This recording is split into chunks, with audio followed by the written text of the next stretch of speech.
Hey, good day, folks, and welcome to another edition of Lumberjack Logic. I'm your host, Neil Johnson, with a special guest on today. But, folks, I want to talk about some major wins that are happening in the West. And this is, I voted for this. Okay. These are the types of wins I wanted to see. For far too long, the federal government has been intervening and not utilizing science in their decisions of both land management, of predator management, of all of it. And so for hunters, wildlife enthusiasts, this is a really, really big deal. So I've got a special guest to bring on, but I'm going to introduce him. I just watched his most recent video and I want to show you just a clip of it.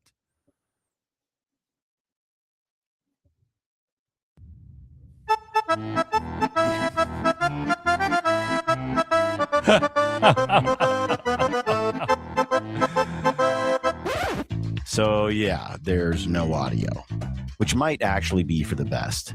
I mean, look at me. Right, you can cut 52 years old. and bring in Brian. Folks, without further ado, I bring in Brian Call of Gritty Films. Brian, that was hilarious. Yeah, sometimes hunts go a little haywire. Yeah, so you've got, and why don't you pull up his page there, Jacob, just so everybody can see. So Brian runs Gritty Films on YouTube.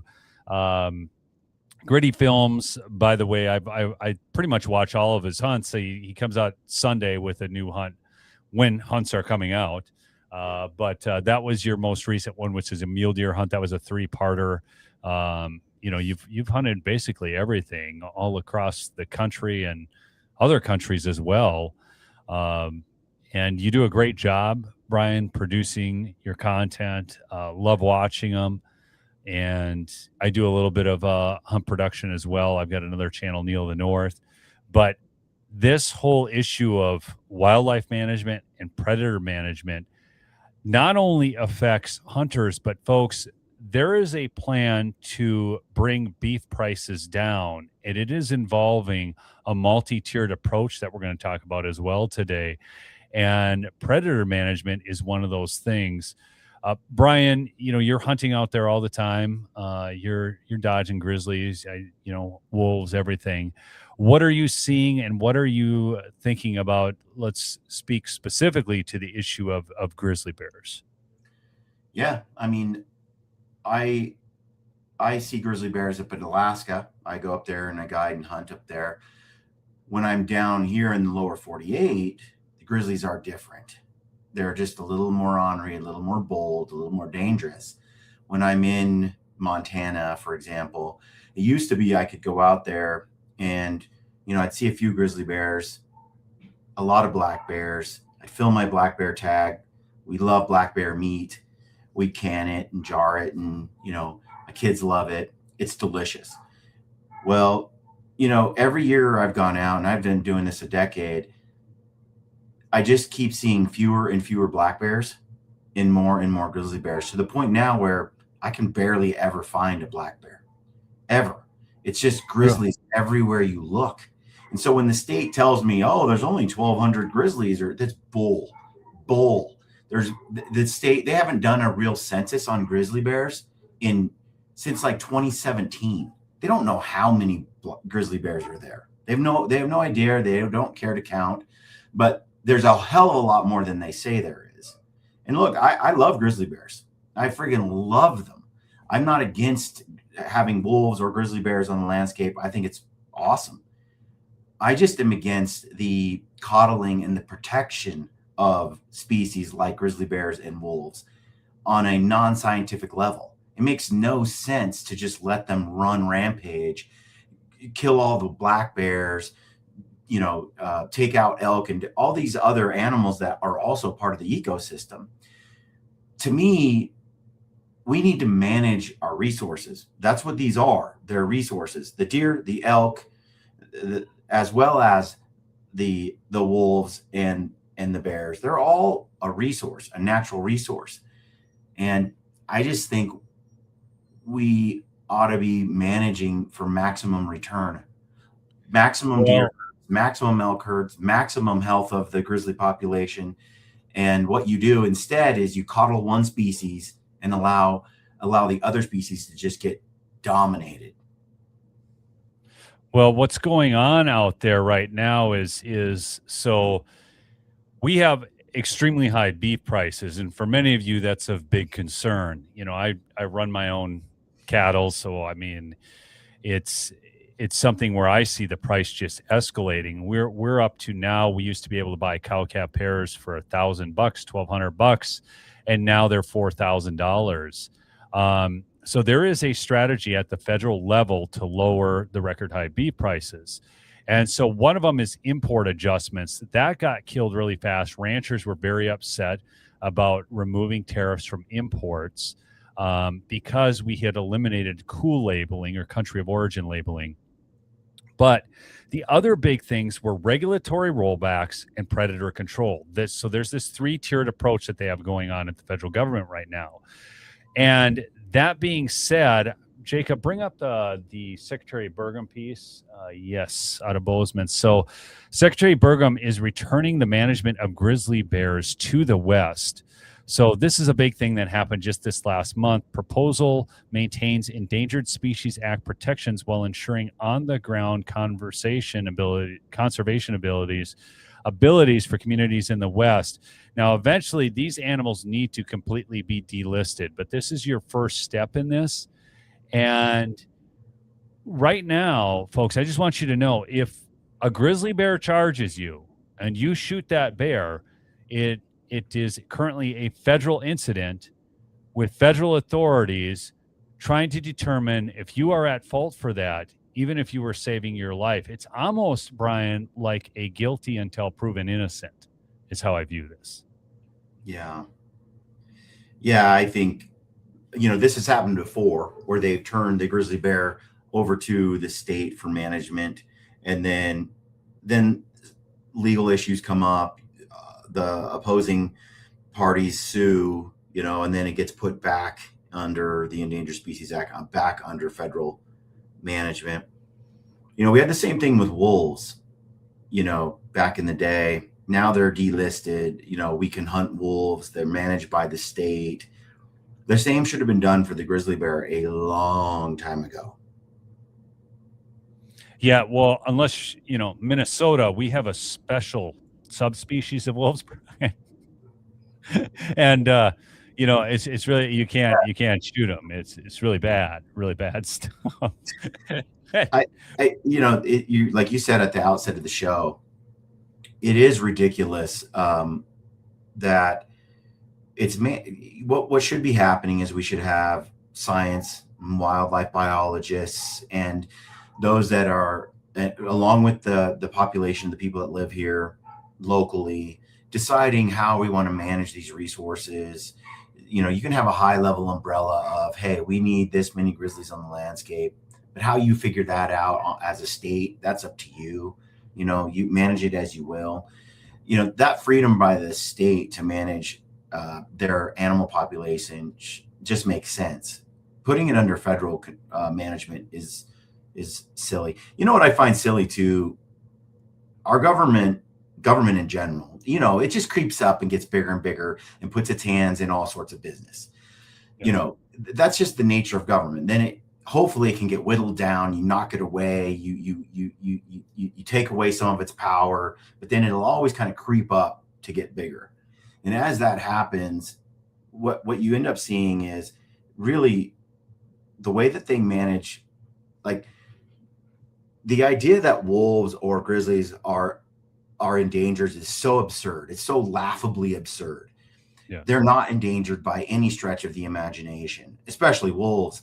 I mean, it's silly to even suggest it. And yet we use this endangered species moniker across the board. When, they might say something like in Colorado, there's no wolves, they're an endangered species in Colorado. Are you kidding me? They're all over the West. They're not in danger of extinction, which is the whole point of endangered species. They might be extirpated from Colorado, or they might be extirpated from Texas. They no longer live there, but so are buffalo. No one's calling buffalo endangered species and saying we have to replant them all over the nation in all these places. And no one's calling those things endangered. it's just a way to twist the words so they can win the language battle, and then try to trick a whole bunch of Americans into thinking that grizzlies and wolves are on this threshold of extinction, when they're absolutely not.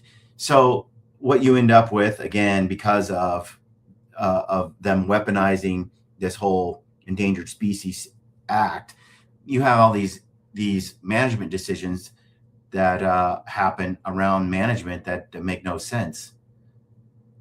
Well, exactly. And I had not thought of it that way before. Thank you for throwing that out there. I just, as you were saying that, I mean, elk used to be in Texas, Louisiana, Arkansas, all over the place. And we don't hear about elk being an endangered species either.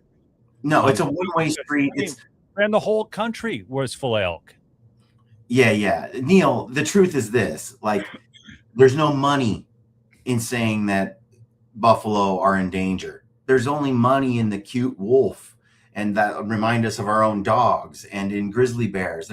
There's money in this like megafauna predator status category where, these organizations can really fund themselves on the idea that the poor little wolf is almost gone. They cannot trigger the heartstrings the same way, trying to show elk getting hurt. It just doesn't work. So a lot of this is just emotional marketing so that they can make a profit. They don't actually want to help anything. They just want to make money. I'm sorry, these organizations are not about saving wolves. They're not about helping bears. That's not what they're about. Their agenda is they use that as their excuse, but the real issue is it's a grift. They want to make money. That's some people behind it may not be, but for the most part, I see it as a perpetual way to get donations to save the wolves.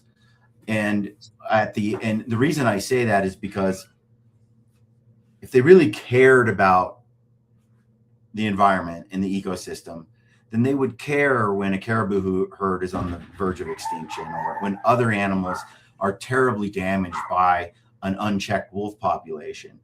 They don't.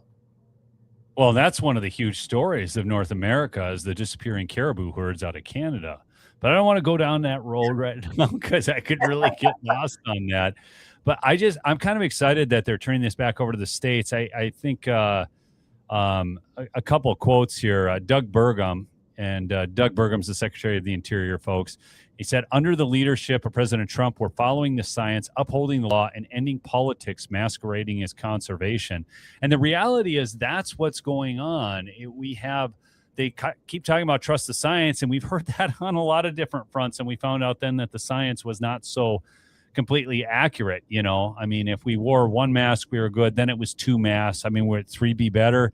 That whole crap load of BS that we went through before. And so they use the word science. It's almost as effectively as they utilize other words to shut down debate. But the reality is everybody out west, and I was in the Crazy Mountains 6 years ago hunting elk, and they weren't even supposed to be in the Crazy Mountains. I mean, they said the grizzly bears weren't in the crazies. We came right up on one on an elk kill. My son, myself, and my daughter walked right up, and fortunately that one just took off. But there's not a lot of animals that scare me in the woods, Brian. Grizzly bears, they're scary. They're actually scary. They're very scary. Yeah. Grizzly bears are when I think of grizzly bears, I think of them as people. They're as diverse. Their personalities, bears in general, black bears too, but especially grizzly bears. They have varying personalities. Some, just like human beings, some human beings are nice, some are mean, some are predators, some are violent criminals, and then some are just law-abiding citizens with families. It depends on which grizzly bear you run into. You run into the criminal delinquent, you're in trouble. And that's just how they are. They have different personalities. Some are just one way and some are another. And so some guys will say, I run into grizzly bears and they always will leave. Yeah, you get one in the right mood and you get one with the the right personality, you're in trouble. It doesn't matter what you do. Oh yeah. No, I mean, you can read the stories and see the incidents and encounters, but this is one of the things too with the grizzly bears. I read an article in, I think it was Western Rancher magazine, I think it was called, and it was cataloging a grizzly bear who in one night took out over 50 sheep. Sometimes it's just a pure bloodlust within them. And I want to go to the next article, Jacob. Go to the U.S. cattle inventory. So this is what we're struggling with cattle prices right now. The reason you're paying so much more for beef right now, folks, we are at a 73-year low right now. The January 1st, 2024 beef cow herd inventory was 28.22 million head, down 2.5% year over year, and a decrease of 3.47 million head, or 10.9% lower from the cyclical peak in 2019. But folks, you go back here to like 1981, 83, we were running significantly more cattle. And back in the 70s, it was even higher. And so so we've got predator management. I'm going to go to the next article here really quick, Jacob. I just want to read a number of factors have been pushing livestock numbers down, including rising costs, drought, international competition, and increased consolidation in the cattle industry. Now, there are fewer American farmers and ranchers than there were even a few years ago, according to Bill Bullard, CEO of the Cattle and Sheep Producers Group, RCAF USA. We have likewise lost cows that they once maintained, he said. So we have seen our herd shrink at an alarming rate for the past several decades. And then I'm going to go one more further here. Successful farming, what's going on with cattle prices in recent weeks? They have dropped a little bit in recent weeks, but there's a lot of liquidation pressure because farmers are liquidating due to drought. So this is not, folks, a long-term solution to it, seeing the prices drop in this short term. But go to the next one, Jacob. And this is from Sierra, the magazine of Sierra Club. Effort to unleash cattle on public land spells trouble for ecosystem health. And we're going to get into corner crossing next, Brian, because folks, this was a big win for those who want to use public lands. It's a really huge deal. And there's another case going on now in Montana, in addition to the case that was won in Wyoming. But I want to go to this Sierra article where it says effort to unleash cattle on public land spells trouble for ecosystem health. Now, I have been out there, Brian. I have seen overgrazed land, certainly, and I'm sure you have too. That's just a reality, especially in drought years. So what are your thoughts on this? They're trying to open up more BLM land to grazing. Do you think that's something they should be doing? What are your thoughts on that? Okay, so I think we should back up just a little bit because I think a lot of people are very unaware of the impact that wolves have had over the last decade and a half on our cattle population. So if you look at the state of Idaho, for example, cattle was like the second highest industry behind dairy, I think, for their GDP. And that was when you bring wolves into the landscape, it's like death by 1,000 cuts. If you've ever raised cattle, what you don't realize is, if you have never raised cattle, what you don't realize is how small those margins really are. You have land to upkeep. You have tractors and equipment and fences to mend, and so many cattle you can house, and so much land that you can graze on. When wolves came in onto the scene, there was this idea like, well, we'll let them come on, and then we'll just reimburse the farmers. Well, on average, predation on people's herds, let's say a guy loses 7% of his herd every year to wolves, something like that. That might be his margin that he had for profit. Those 7% were all his profit was, right? Now he's losing money each year. He's not able to produce enough cattle. The amount that the government reimburses too, on average, I think a farmer or a rancher gets reimbursed like 17% or 15% of what he's actually owed, because for them to get reimbursed, they got to have a body. They got to find it and then show it was killed by a wolf. Mm-hmm. Well, that rarely happens, especially on cattle out on ranching land. So most of the time, 8 out of 10, they don't get reimbursed for, just 2 out of 10. The stats are terrible. So they don't actually get refunded for that. And cattle stop grazing where the good feed is. often because that's where the danger is too. So these ranchers have these big areas of land that have ideal grazing, but the wolves keep them off of it. So they stay next to these rocks and in these overgrazed areas, even though they have tons of grazing land available to them, because if they go out there, they get killed. Here, they're safe. So they start to get skinny. And then as those cattle lose weight, their reproduction rates drop. And the reproduction rates drop, like, let's say, often, I don't remember what the statistics are, but just as an example, it's like a 30% decrease in pregnancy. Well, when you now have a certain percentage of your herd that just gets eaten, that you don't get reimbursed for, all the cattle are getting skinnier. So your weight per cow is less. So you get paid by the pound. So you've now got a 20% reduction in your overall weight. So you lose all that money. Then you lose the money in reproductive rates. Now, instead of 10 cows getting pregnant, you're getting 7 of them pregnant. So you're having fewer replacement cattle. When you add all of this up, and then dogs, ranchers use dogs to herd the cattle and move them around. Dogs are incredible. Once a herd is chased by wolves, they no longer respond to the dogs. Now ranchers have to hire cowboys on horseback to do all the herding and pay them so many hours per day, per week, per month. Now you got 8 guys instead of just a bunch of dogs that would do the job before, running them across the plains. All these things add up to just slowly nickel and dime the small rancher in Idaho, the farmer, the family rancher that has owned that land for years and years and years. You have that dude losing all of his margin for profit, slowly losing money. And then what happens? He cannot run his family ranch anymore. So he has to sell it. He has to bail out of it. Who does he sell it to? The billionaire that has all the money. And he buys the land. Now, he doesn't really care if he uses it for cattle or doesn't use it for cattle.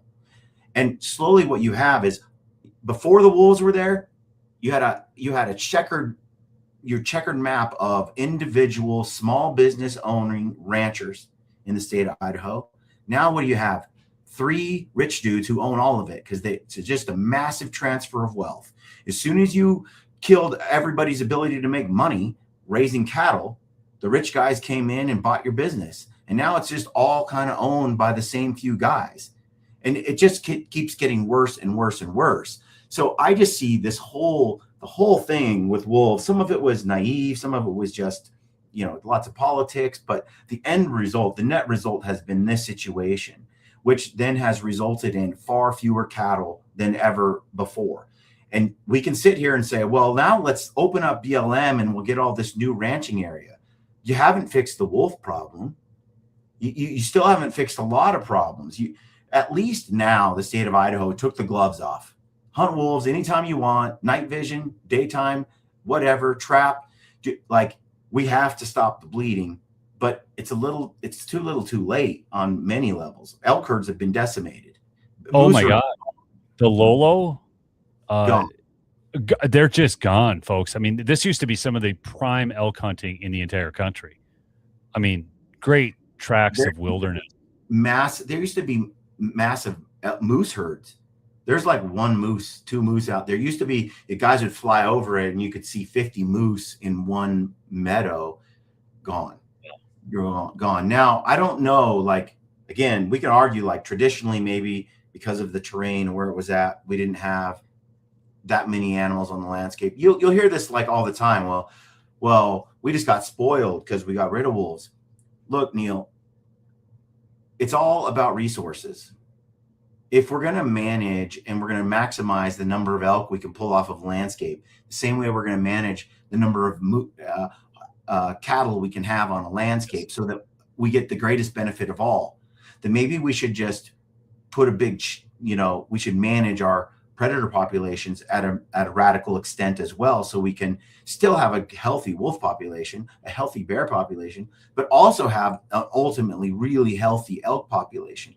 My thing is always this: if you're going to leave wolves unchecked, you're not going to hunt them, you're going to let them run rampant, you're going to get equilibrium. And that equilibrium is going to be very few elk on the landscape, very few deer. If 500 million pounds of deer meat is harvested by American citizens on that landscape. You bring on wolves, and now it's down to 1/10 of that. Where does the other 400 million pounds of meat come from now on? How are you going to replace it? I'm just trying to say, like, there is a cost to your decisions on how you manage this. You can't just go, it feels good to just let wolves be. Okay. Does it, when people know the cost of that, do they still want it? Because the people of Colorado don't. Now they figured out how much it's going to cost them. They're like, never mind, we don't want wolves. Yeah, well, the governor still wants wolves. It's that's a whole interesting situation out there. It was actually the governor's. So the governor out there, Jared Polis, is married to a dude, and apparently the dude he's married to, I use that term loosely, wanted wolves. It was like his big dream.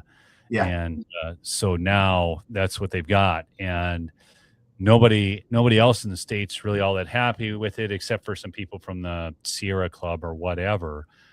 But the end result, and Brian, thanks for that breakdown, because actually you really unpacked a lot of issues there that I had not even considered. Decker's Bows. Oh, look at that. We got a super chat. Why don't you pull that up? Decker's Bows is a guy who's watched this channel for a long time.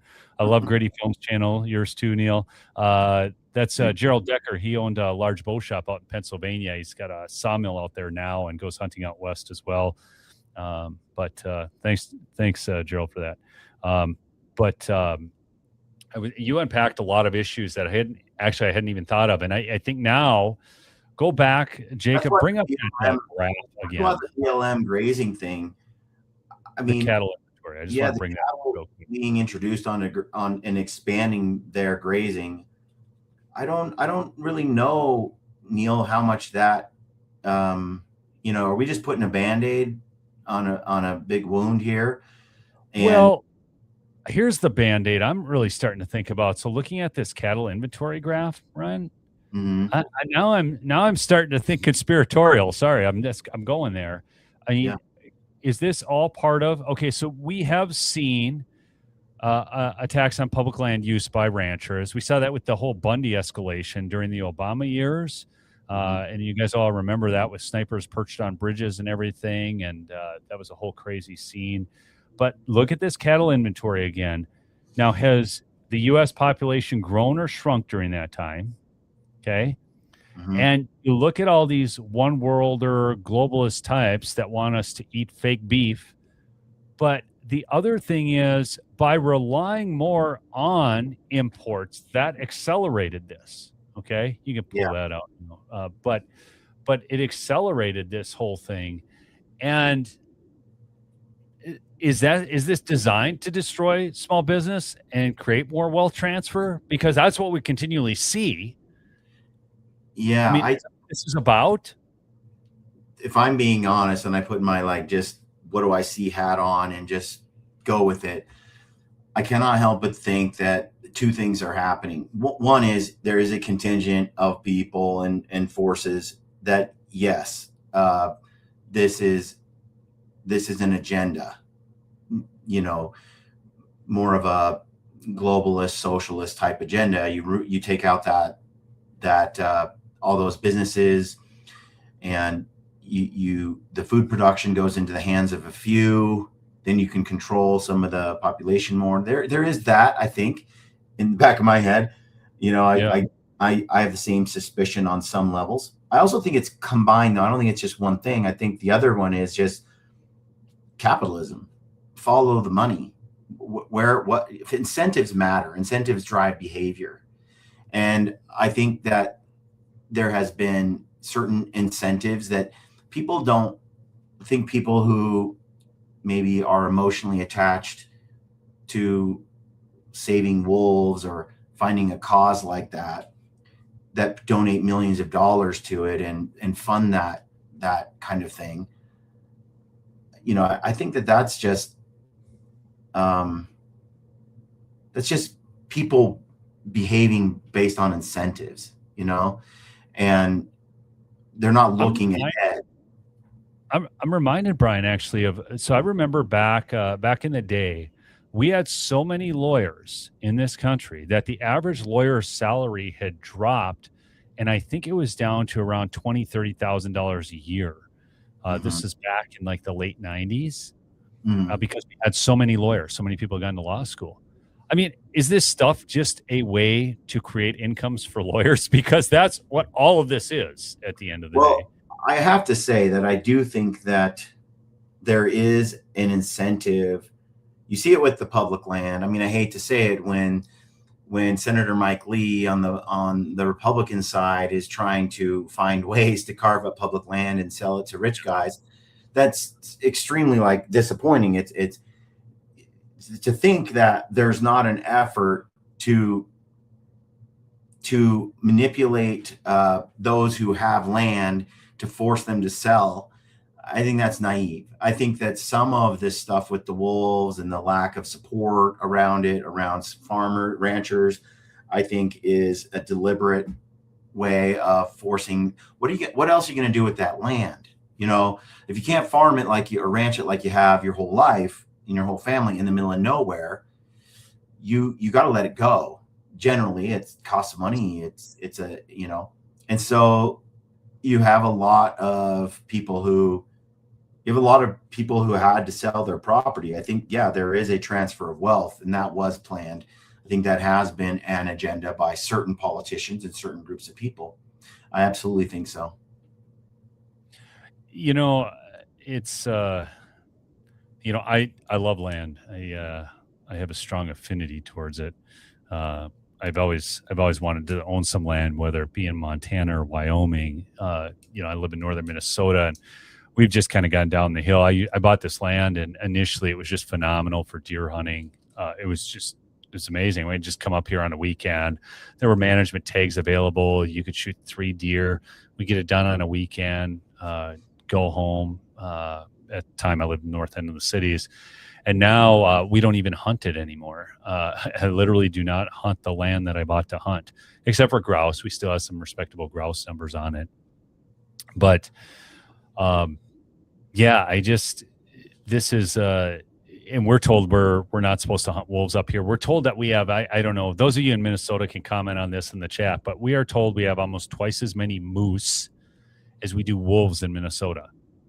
No, that's not, I'm not making that up. You can go to the DNR website and check it out. We're told that. And I will tell you, Brian, that is complete crap. We are not seeing the moose numbers we used to, and seeing wolves everywhere. The bigger question for me is, explain to me why you can't trap and hunt wolves. Like, why? What's the justification? Like, what's the reasoning? Oh, they're endangered. They're endangered. That's just nonsense. That's just nonsense. I know. So that's the thing that bothers me. It's like when they say you can't hunt a predator. Why? Well, because you know, there's not a really good ecological or scientific biological explanation for why you can go and hunt as many elk and moose as you want. Go ahead, bang away. But definitely you can't kill a wolf. That does not make sense. It comes down to some sort of moral, philosophical, ethical misalignment there. That's what it really is. And any other excuse they try to throw out there. And so, but I'd like to know from the person who's the proponent of protecting wolves, like, why? I don't understand I kind of understand it, but that's insane to me that they say, no, you can't hunt wolves. Why? Makes no sense. There's another super chat here from Mountain Goddess 314. Says, I live in Southern California, Santa Rosa Mountains. I don't see any more bears up here in the last 20 years. And I don't know if she's referring to the black bear or to, you know what's really funny, Brian? Speaking of California, my daughter asked me one time, she said, Dad, you know, if politics were equal, like all states were equally free, where would you live? And I thought about it, and I kind of came up with a surprising answer. I'd live in California. Everyone would. I mean, that's why California was. Yeah, they do. Like, that's why California was the Golden State for so long, but now you have to live with all of that. Now, Southern California, I mean, California has more bears than just about any state in the West. That's a fact. So black bears, there's more black bears in California. So if they're referring to just grizzly bears, I think that's true, but black bears, but I don't know about the Southern California region. Maybe it's drier, more dry. But I know up north in middle California, you get into the Trinity Alps and you get into some of those areas. There's like record-breaking black bears, Tahoe and all these places too. In that region, you have some incredible Sierras, the Trinities, Shasta. There's a ton of it. The place is crawling with bears. I want to also talk a little bit about corner crossing, but I've got one comment. I'm going to let you address it, Brian, because this on Brains for President. Killing one in self-defense is fine, but hunting them down is wrong, brother. Are you going to eat it? And this is a common thing with predator management. I've got a lot I could say on it, but Brian, I'm going to let you take it away. Yeah, I mean, when it comes to black bears, yes, we eat it.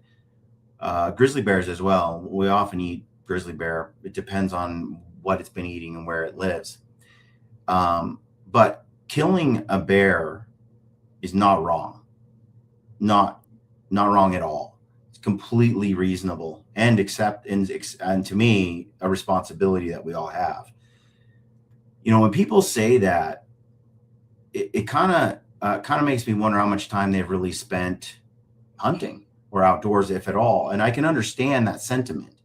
Here's the deal, Neil. I eat elk, I eat moose, I eat deer, I eat caribou, I eat grouse, I eat ducks, I eat all these animals. And so do bears. And so do wolves. We share the same food resource. So when I kill a grizzly bear or I kill a wolf to ensure that we have a healthy population of the shared resource, look, I'm okay with sharing it with the wolf. Perfectly okay with it. I'm okay with sharing all that food with the grizzly bear. Sharing is the key word. So if I'm going to ensure that we both get to have plenty of elk and plenty of deer, then we need to make sure that we kill a certain population of wolf and grizzly bear. Let me just break this down for you right here. Okay, the Lolo herd, for example, you mentioned that was one of the herds. Yes. Okay. Yes. Okay. What we have in hunting is we have a sustainable harvest rate. Okay, so let's go back. Let's say back in the day before there were wolves, and I don't remember. I think there was 19,000 elk in that area. I think was the size of the herd or something like that. Let's just change it to easy numbers. 10,000. Okay, 10,000 elk in that area, and you can harvest 10%, and that's about right actually. You can harvest about 10% of an elk population. So 10,000 elk, which means 10% is 1,000 elk. So 1,000 elk could be hunted and taken out of the population, and that 1,000 elk would be the replacement rate for which the next year that a new 1,000 would be produced. So your overall population would stay mostly flat at 10,000 elk, give or take, every year, and allow hunters to pull 1,000 of them out per year. Now multiply that across 20 or 30 units across the state. You have 30,000 or 60,000 elk that you can harvest each year that human beings consume. Okay, cool. Now you bring in wolves and bears. Okay, that population then gets eaten by other things, not just humans. Okay, the wolves come in and they do their thing. Wolves eat 365, 7 days a week. Well, that population over a period of time has decreased down to 1,200 elk, I think. So the 10,000 elk that used to be there are gone due to wolves. Make no mistake, it's wolves. Wolves ate them all. Okay. Now you have 1,200 elk. Now the sustainable harvest rate is 10%, let's say, right? So now instead of us pulling out 1,000 elk each year out of that unit, we can pull out 100 elk. 100. So now 1,000 elk can no longer be killed, just 100 in that area, because wolves came in and decimated them down to equilibrium. Okay, great. There are now 900 elk that we used to be able to take that we can't now. Now multiply that across 10 other units. Okay, now we have 9,000. We have all this elk meat that human beings used to consume that we don't anymore. They're gone.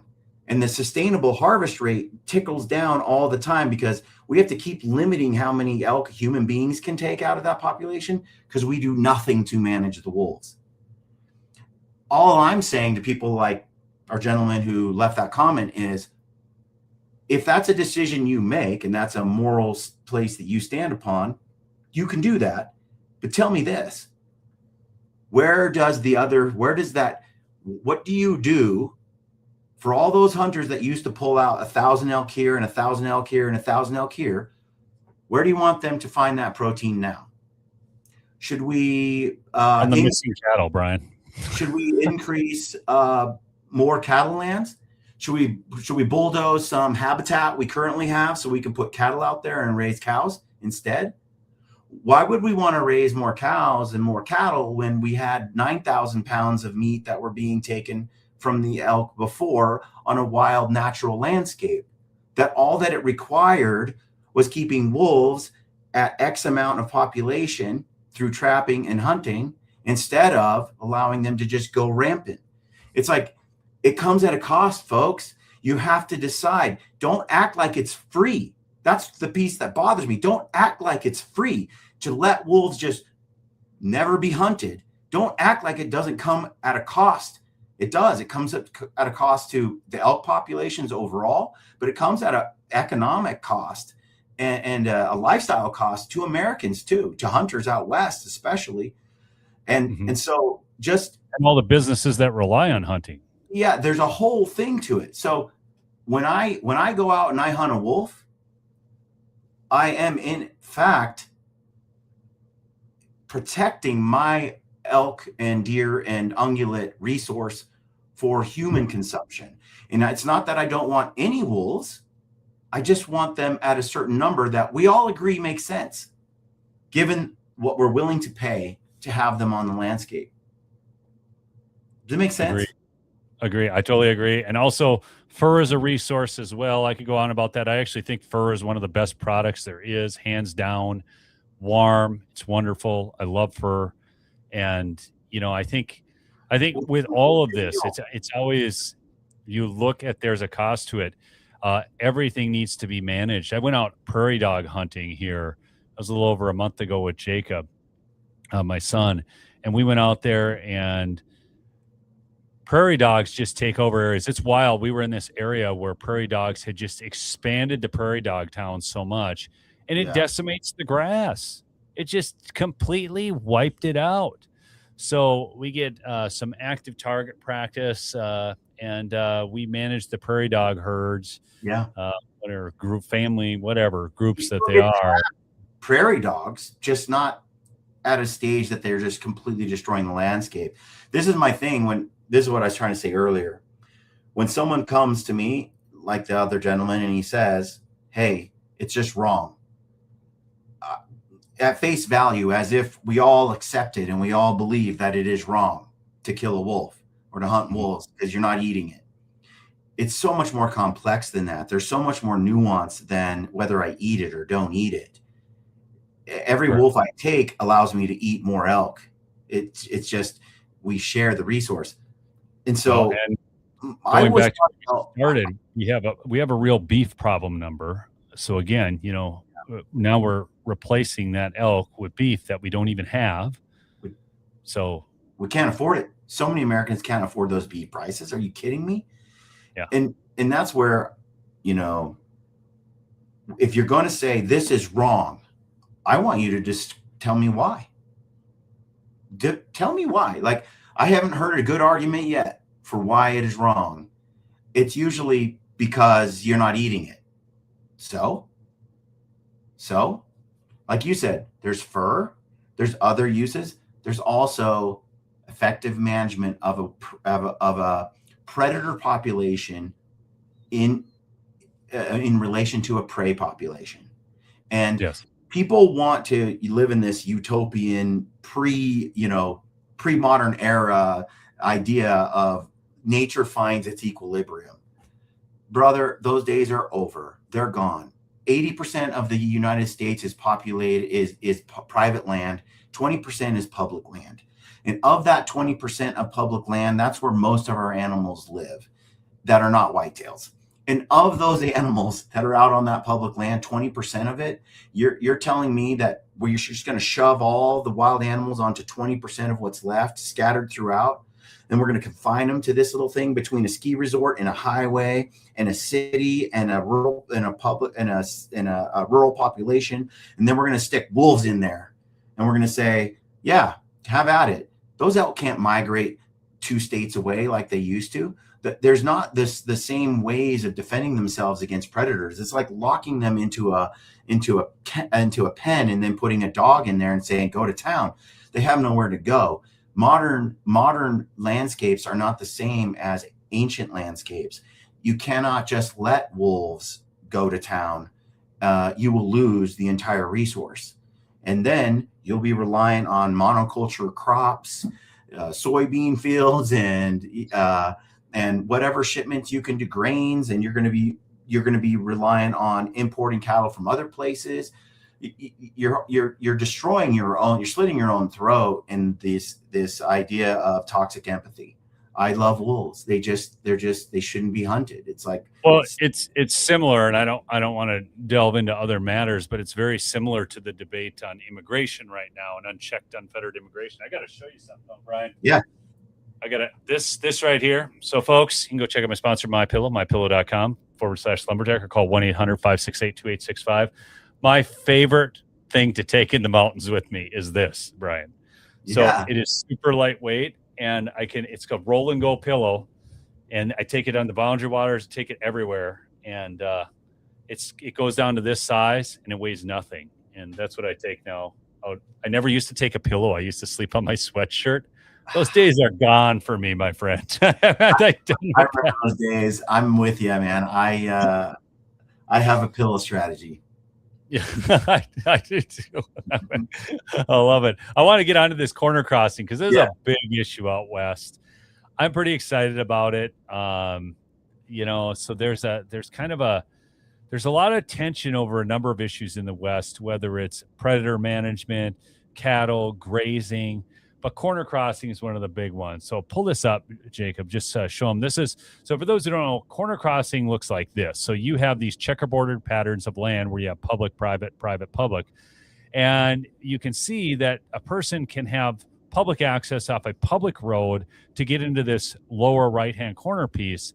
But consistently throughout years in the West, and Brian, this is so wild because the first time I went hunting out west, I was crossing corners. It just made sense to me. I didn't even know it was a thing. And somebody told me like, oh, you can't do that, man. If they find you, and I'm like, what? I can't do that? Like, I want some comments in the chat on this. Does this make sense to you that you would just be able to, you're not going to even touch their land. There's a pin marking the corner and you walk in the airspace over that pin onto the next chunk of public land so you can hike or hunt or do whatever. To me, I didn't even know that was a thing. But people were getting prosecuted for crossing corners.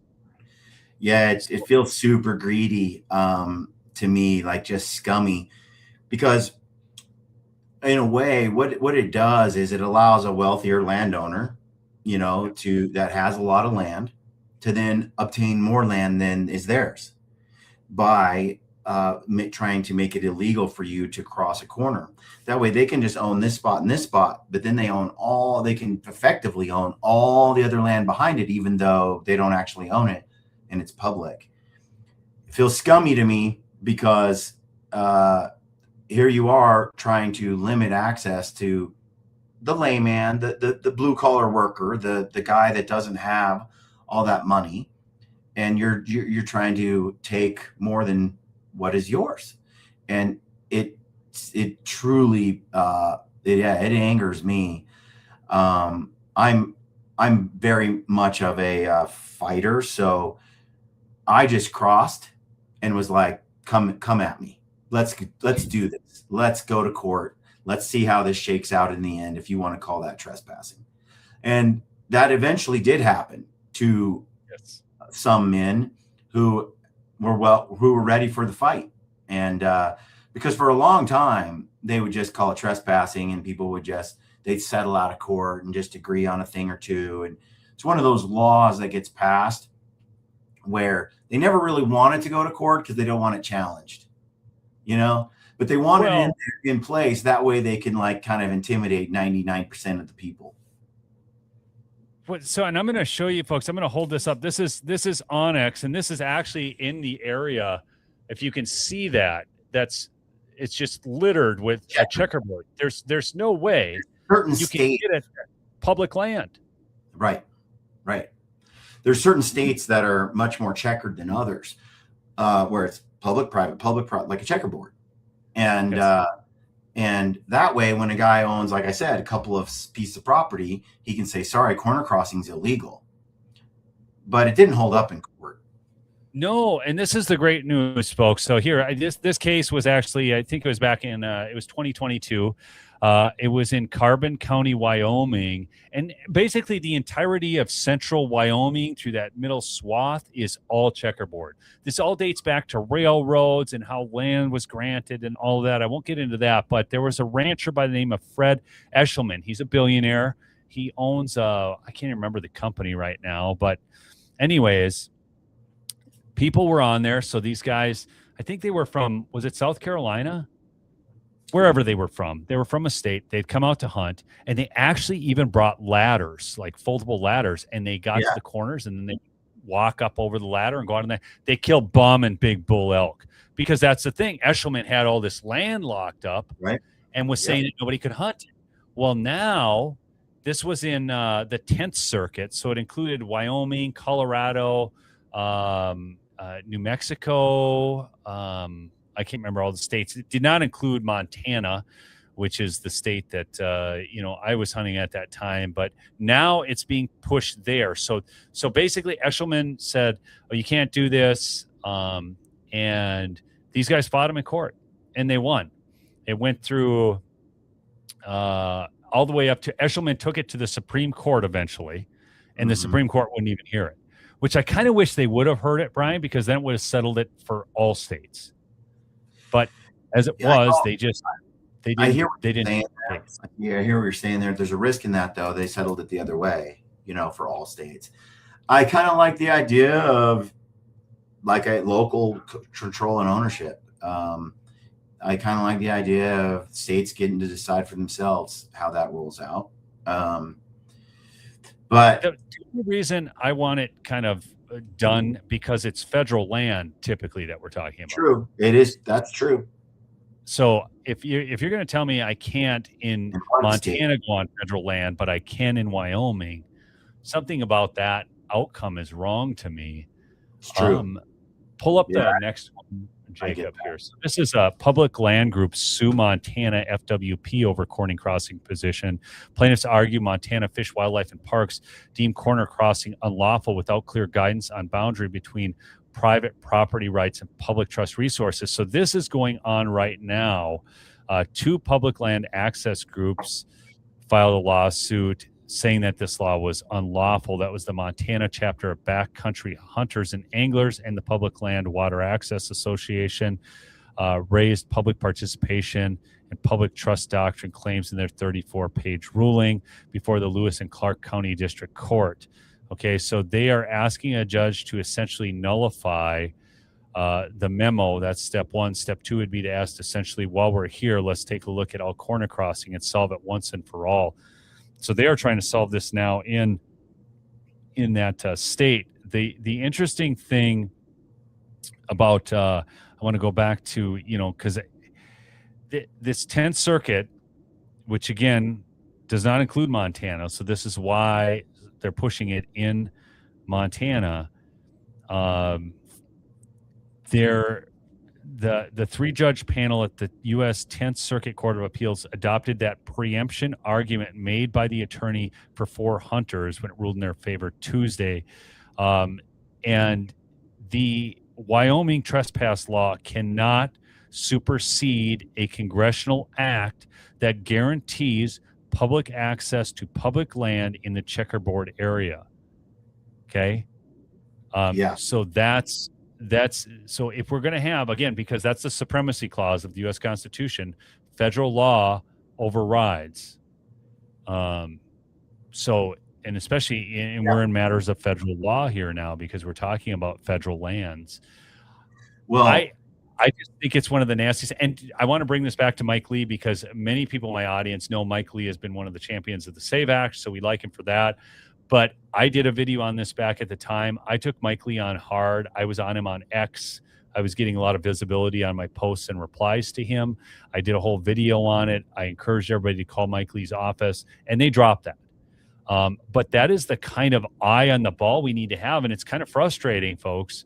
But that's just reality. We live in this representative republic. If you want your representatives to do your will, you're going to have to be on it. And we actually got Lee to back off that position.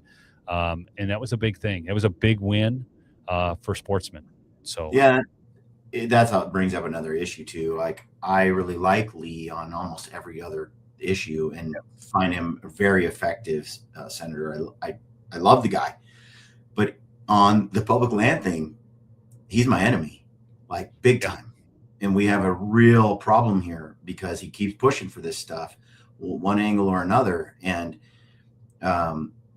he's a politician, you know, you want him on your side when it's your issue you want. But man, it's a hard thing, you know. Same thing. I hear that a lot with for me when I say I'm voting a certain way. I get all these people saying, especially on the hunting side, when it comes to public land, well, you voted for this. You voted for this. No, I voted for conservative values and conservative leadership. If that comes with an attack on public lands and the effort to sell that I didn't vote for. It just came with the package. And like you said, it's up to me to get the part of the package I want done and the part I don't want done stopped, you know. But the other party was a non-option across the board. Yeah. Crazy town. Well, and that's the thing. I have yet to find a politician I've agreed with 100% of the time. It just hasn't happened yet for me. My closest would be on state rep, my state senator. But yeah, I remember one time I called him after a bad vote, and it was a mistake vote on his part. He thought that the Democrats were going to work with him in the Minnesota State Senate, and fortunately, the House was able to stop it. But I called him, and he knew it was me when he picked up. He was driving back from the cities, back from a legislative session. He goes, "I know, Neil, I screwed up." and when you know, I don't know. I think that when it comes to this private property corner crossing issue, when these public lands were set aside, they were set aside for the public. And you can walk across a piece of property and connect from one to the other on a corner and not be impacting that property. You know, there's no reason why this should be even on the table for something that's illegal. You don't, the person who owns the private property does not own the public land. And they shouldn't get it by default by some rule. But you can see how those with money and power are going to do their best to try to make that illegal because it grants them more money and power, more land than they had before. Especially, I see this especially on lands where guides and outfitters have had vast tracts of public that they effectively locked down because of these rules. And they put all these signs up. I just went through them. I just went through the signs. I'm like, no, I'm looking at my map on X. I can see where I'm stepping. It's a corner cross. What are you going to do? I've had some real run-ins with guys that act like that property's theirs. Pisses me off, Neil. Pisses me off. Oh, I know. I mean, well, I couldn't believe it. You know, at first, I mean, I'm out there. I didn't know anything, Brian. Like, here I am just corner crossing because that's just made sense to me. And then they're telling me that I'm going to get arrested. I'm like, what? You know, and so then I went and asked one of the wildlife biologists, and he said, yep. And I'm like, what? this is crazy. I don't even understand this. And then it's nuts. And that whole thing with Mike Lee, Brian. So I remember one time I called him out and I showed, the maps, and they said, well, we're just trying to get rid of the lesser used land, right? Yeah. Okay. Well, here's the thing. And it was just a small portion of it and so on. And here's the dirty secret, folks. And the people who would have the first right to buy it was the rancher that bordered it. Okay. That was all part of it. Well, what is the land that you think that rancher might possibly buy up, folks? The stuff on the road, because they don't have to buy the rest of it at that point, because now they can landlock it, because the only way you can get to that point where you can corner cross is by crossing your land now. They only have to strategically buy up a little square here and here, and then they effectively block all access to the public behind it. It's dirty pool, man, and dirty pool. Yeah. I think, like you said, this is always going to be. This is part of life.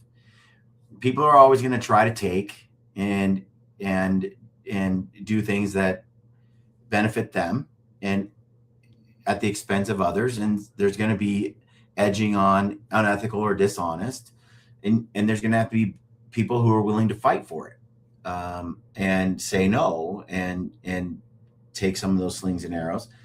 The battle never ends. I used to think, like, man, if we could just get back to how it was in the 90s and just go, like, I could never have to think about politics, it'd be cool. I was so naive then. The truth is, I will be fighting this battle on what I believe in the public square my whole life. There is no time to rest. There's no time to not. Now, maybe things get a little bit smoother at times, or we're in better agreement. But my point is, I just have accepted as I got older that the things I believe in are going to require a certain effort all the time to ensure that they remain intact. Freedom and rights and all that, and what I believe is just going to need a lot of all the time fighting. And once I kind of accepted that, I'm like, okay, well, that's just, I need to speak my mind. I need to profess my values. I need to present my arguments. I need to be informed so that I can fight those fights when they're needed. I can use persuasion. I can use, but the idea of just letting everyone else figure it out or deal with it while I just go to work and ignore it, that's a recipe for losing it all. So no, nowadays, Neil, I'm in the battle all the time, and it's okay. That's just the battle. It's life. Yeah. There's times I need to step back. I think yesterday I'm just going to town. I'm going to sit at the coffee shop, read my Bible and a Civil War book. And that's it. Yeah. I had to pull out yesterday. I'm like, this is nuts. I can't take this stuff anymore. Well, there's different ways to do the battle. There's getting on X and fighting, and then there's like creating a hunt film that professes certain values, right? There's different ways to do it. And sometimes I do it one way and sometimes I do it another, but in a way, there's always the need to be ready to push what you believe, never shy away from it. I want to really encourage Jacob, bring up Brian's channel there again on YouTube. I'm going to encourage you guys all to go subscribe. You can see there it is. I want to believe I've watched all your films at this point, Brian, and I don't do that with most channels in the outdoor space. Like, I might see something I find interesting, but like that hunt right in the middle there, that struggle with that big 5x5 elk, holy cow, that was a hunt. And I like the artistry of how you do things. Go to the videos tab, Jacob. I want to show you guys something else here. Videos, go right there. You got it. Yep. And so scroll down now, and keep scrolling down. One of my favorites right here. Okay, so here we go. These Operation Liquid Gold, where only goats go, and then go scroll down. There's gonna be one more on the lower left down there because it's a 3 on the edge. Okay, so just pull off that so they can just see the on the edge, Operation Liquid Gold, and where only goats go, folks. You don't even have to like hunting to like those films. There's that interaction with your daughter, Kendall, who used to own Black Ovis, a really good guy. Your whole scouting and hiking around, doing all this stuff, folks. You will love that. I'm serious. Like take and just binge watch all 3 together. And I think it probably ends up being about maybe 2 hours or something. So basically, like a movie. It's like a movie. It's almost shot like a movie. I mean, there's great drone coverage in there. There's you're going to see lots of goats. You're going to see the struggle of actually hunting goats up in that area.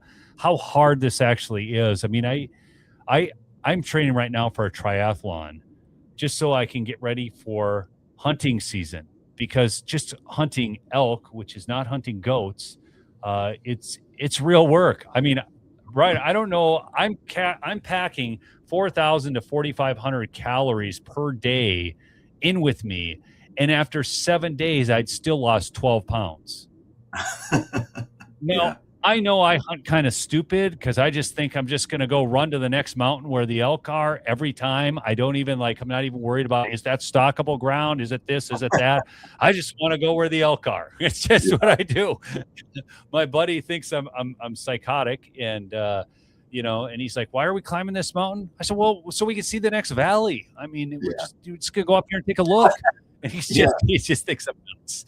But I don't know, I love it out there so much. And but it's very hard, physically demanding hunts, and you'll enjoy that. So I encourage y'all, just go check that out. If you like watching that, give him a subscribe, because he really does produce some of the best films out there. There's really a few people that I really watch regularly on YouTube.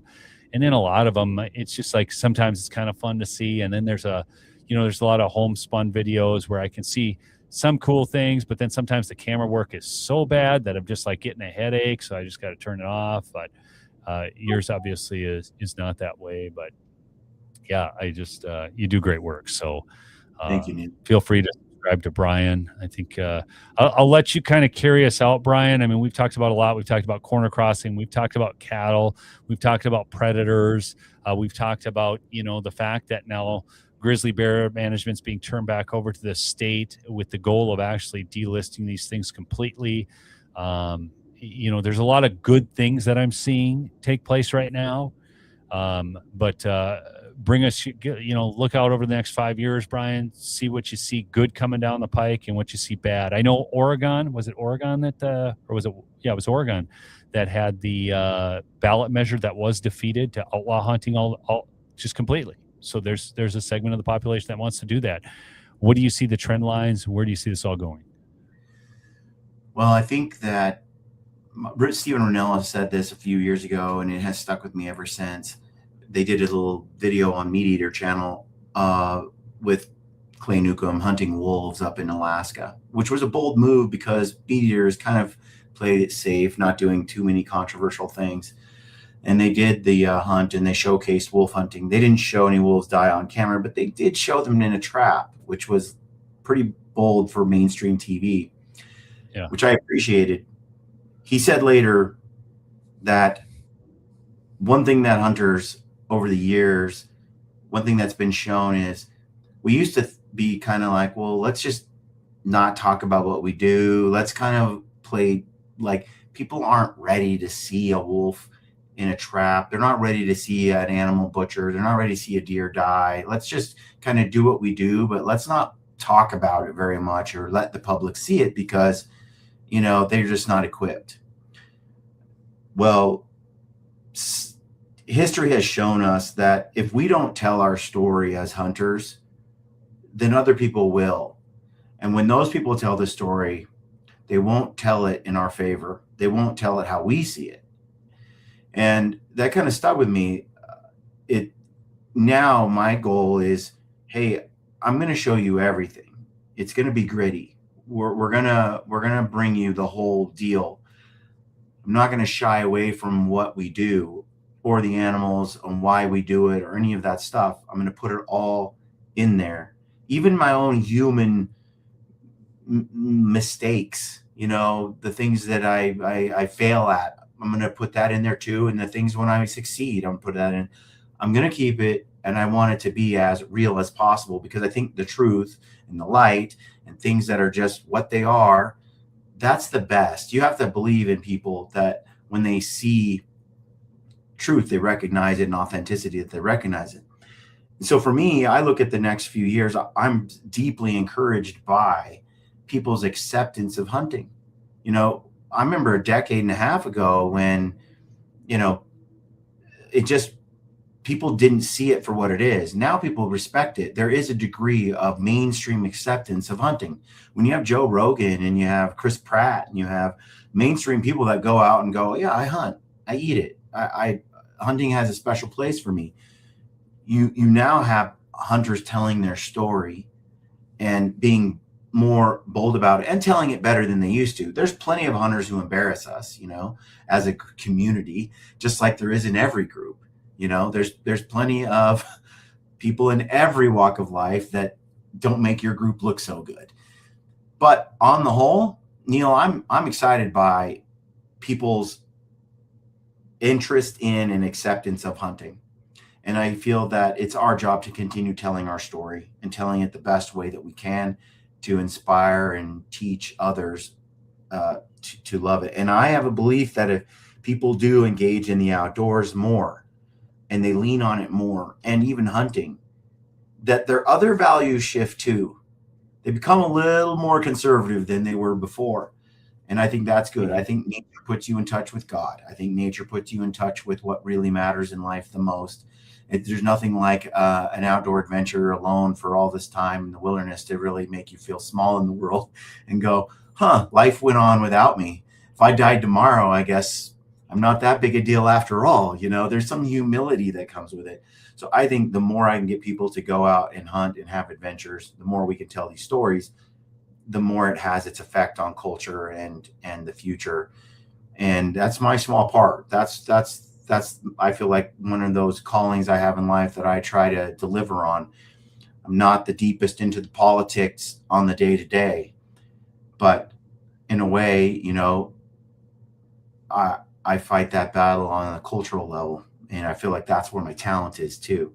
But I really appreciate what you do and other channels like this, because you're fighting the fight that I feel like you're better suited for, that you do a great job in. And I like that I can especially like that we can team up like this and have conversations that overlap with like this way. So anyway, that's kind of how I see it.